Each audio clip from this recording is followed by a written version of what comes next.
আচ্ছা যাবো, চল প্রশ্ন করো। প্রশ্ন না করলে উত্তর হবে। ও কিছু বল। বলো বলো বলো বলো। চল চল যাবো।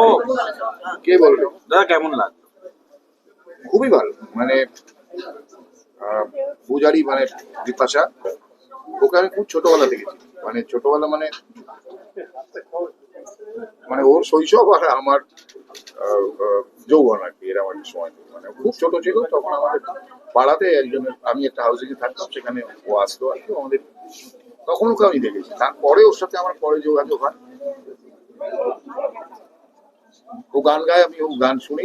ও একটা জায়গায় গিয়ে জগজিৎ সিং এর গান গেয়েছিল, ও গানটা শুনে আমার খুব ভালো লেগেছিল। সব মিলিয়ে একটা পার্সোনালিটি, সব মিলিয়ে ভালো লেগেছিল। পরে মনে পড়লো যে অ্যাকচুয়ালি ও তো আমার অনেক পূর্ব পরিচিত। এই গানটা খুব ভালো গান হয়েছে, বিউটিফুল হয়েছে, এবং কি বলবো, ওকে এত গ্ল্যামারাস দেখাচ্ছে, আহ, ও এত সুন্দর নিজেকে মেক ওভার করে, এত সুন্দর করে নিজেকে বানিয়েছে, দেখে খুব গর্বই হচ্ছে। গানটা খুব ভালো হয়েছে, এবং গানটা যে ছেলেটা হিরো রোলটা করেছে, আর সেই ছেলেটা খুব মিষ্টি দেখতে। আর এই গানটা খুবই ভালো হয়েছে, গানটা বেশ ভালো গান হয়েছে, এবং টিম্বারটাও খুব সুন্দর লাগছে গাইতে। খুবই ভালো, খুবই ভালো। লিরিক্স এবং মিউজিক ভালো ভালো, খুবই ভালো। পূজারি খুব সুন্দর পারফর্ম করেছে, এবং খুব সুন্দর, মানে বিভাষা, সরি। হ্যাঁ, পিকচারাইজেশন ভালো হয়েছে। আউটডোর ফাউটডোর নিয়ে খুবই ভালো, খুব ভালো হয়েছে, খুবই সুন্দর। প্রেমের গান যেরকম হয়। তোমার নতুন কিছু কাজ আসছে সামনে? হ্যাঁ,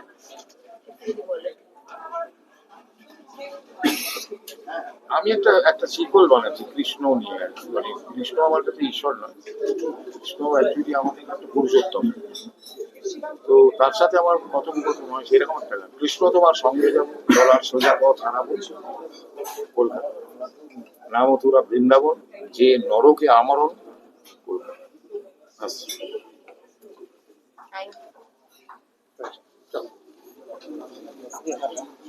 দাদা এখন আমাদের রাজ্যে দিদিগিরি না দাদাগিরি কোনটা বলবো? আমাদের রাজ্যে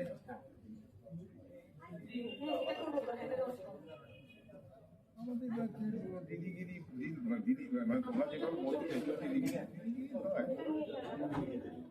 কি আছে আসলে, না থাকলে বুঝতে পারবো।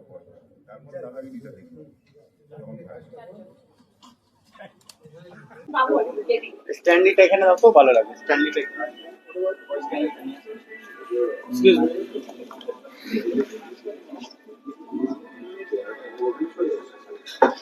মি দাদা দাদা প্লিজ